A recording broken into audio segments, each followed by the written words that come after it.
Now today was a real hot day and I just put in 9.54 miles. Yes, that's 9.5 miles. Wonder how much did I run it in? Let's see. Uh, this thing is kind of waiting for a minute. 1 hour and 35 minutes. So I run the same. In fact, I run faster when I did the 10 miles the other day. But I was running barefoot today. I run like more than a third of the way barefoot. So I went out and then I take off my shoes and I was carrying them, bring them back this way. The exercise is going really good. I was just running easy, not too fast. As you can see, the time is much slower than I did a couple of days ago. Now I am sweating a whole lot, which is very good. Toxins are leaving my body through these sweat pores, which I'm very grateful for. I am getting less winded now, but I don't try running fast anyway. I'm just building up my aerobic capacity, build up my stamina, putting in the mileage until I become like good enough that I feel I can go and run fast. Also, the barefoot running is really good for my feet. So I'm getting the foundation in, which is my ankle, my toes, my arch, all of that stuff. And to run barefoot is not an easy task. I did not just start overnight running barefoot. It takes at least 4 to 6 weeks to get acclimatized to to barefoot running.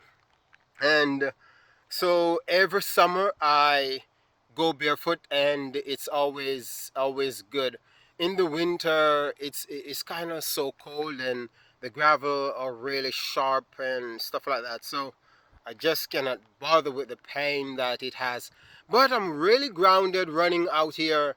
It is another toxic release, toxic toxicity release from my body, and I'm very, very much delighted for that. That is natural that God has placed out here, so I just utilize it as much as possible. Now, this is my third day running, and I'm telling you, I'm feeling really, really good. Well, it's not really my third day running, I must say. It is my third day on this, my reset journey, on the journey that I'm using to lose weight and to get back into my best shape that I could ever think about. So every moment that I get, I'm going to take it and just come out here and do the best that I can do exercise, get moving. Yeah, there's a whole lot of things that my body needs to get rid of, and I think the best thing for that is exercise and eating right. Yeah, I've been eating very, very good, I must say. Yesterday, what did I do? I had some soup in that hot sun. Can you believe it? Yes, because I had some vegetables that I wanted to kind of make in soup, and that was pretty much tasty. But it was just vegetable like zucchini and uh, cucumber, chocha, those little things. But I also had lots of watermelon. That was my main thing. And I did have, yeah, a lot of fruits with liquid. So one of them was cucumber. Yeah, I get that out of my farm itself.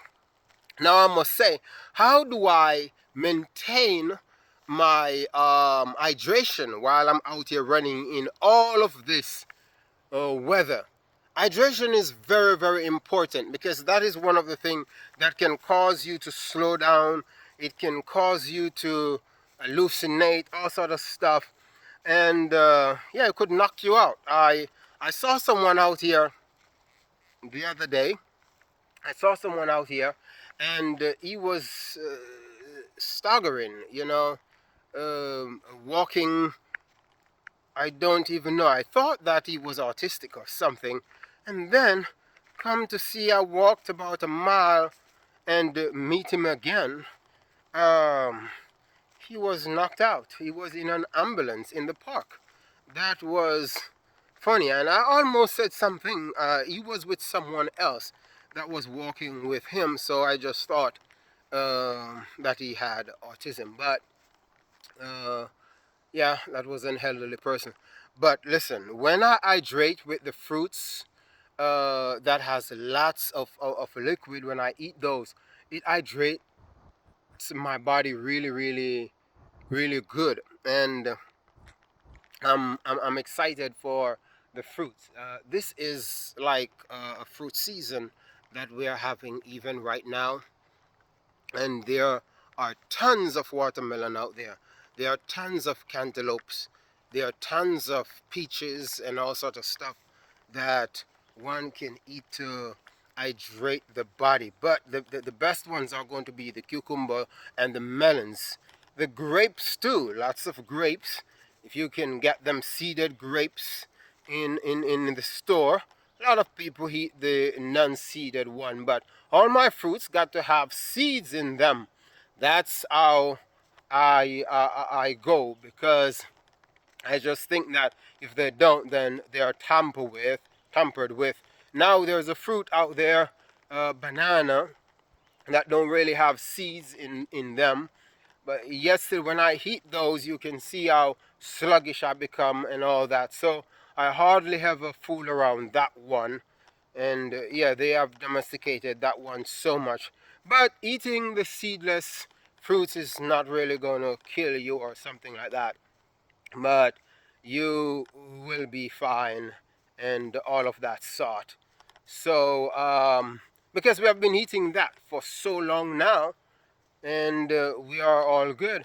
But to be at your optimum health, to be at your best health and stuff like that, you got to be eating fruits with seeds in them.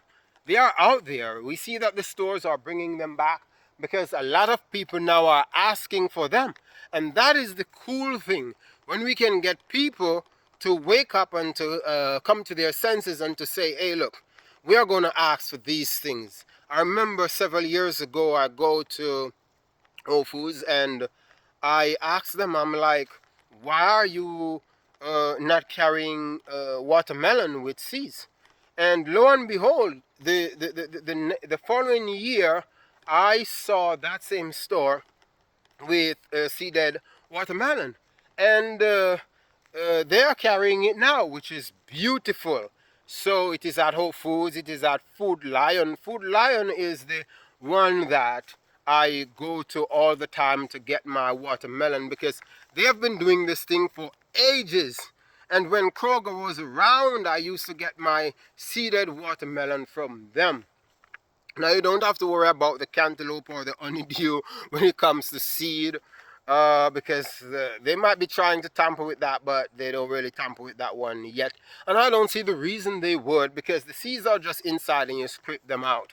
So I think that's one of the reasons. They're looking for efficiency. A lot of people don't like to see or to feel them seeds in their mouths. So I can understand with that. But there are those like me who really love certain seeds. Like the watermelon seeds, I just chew them up and I get my vitamins and my minerals, mainly minerals from those and stuff like that. Now I'm losing a lot of salt when I do my running, so I kind of replace my salt not with electrolyte drinks, but like I could make my own. Get my sea salt. I have pink salt, I have Celtic salt, I have just the white sea salt that's there. And those are the salts that carry a whole lot of minerals from the sea coming straight. It is straight from nature. And that's why it is so salty, because the salt come from all over the world, all over in the inland, wash off, run off a mineral from people's land, from rocks, from trees, from everywhere, and it goes down into the ocean. You have magnesium, silicon, phosphorus, californium, boron, silver, copper, gold, all of those different things, they just go down in there, and when they get highly concentrated, then they form what is called salt. And this sea salt is very good for my health. It can do wonders. Salt cures stuff and all of that. So if you want to cure meat, if you want to cure some okra or stuff like that, um, they put them in salt water and things like that, and it preserves it. It cures it for a long time. And I think in the same way it can cure my body to just look fresh all this time. Yes, it is a beautiful thing just going out there and exercise, doing my mileage again. So I did 10 miles 2 days ago, and today again I do another long run, which was 9.5 miles on a different course. And I also put my barefoot in there.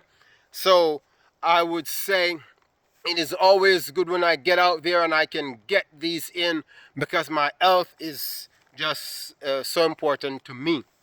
Now, one other thing is, I said I was going to go to the doctor and get myself checked out on my first health journey video and things like that.